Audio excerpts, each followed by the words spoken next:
అటువంటి పోయేవాడు మళ్ళీ రామ కథామృతాన్ని రాశాడు. రాసి నారద మహర్షిని అడిగి ఎవరి యొక్క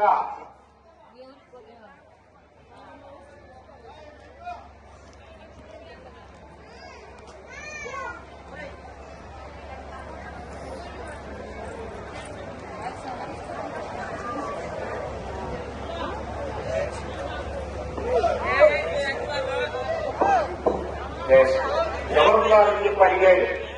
అడిగితే అప్పుడు రామదాస్ ఏదైతే చేశాడో ఇక్కడ మనం చేస్తూ ఉంటాం.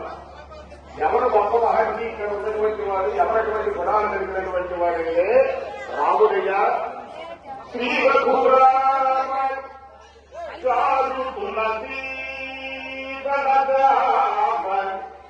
సమక్షమాది శృంగార గుణాభిరామ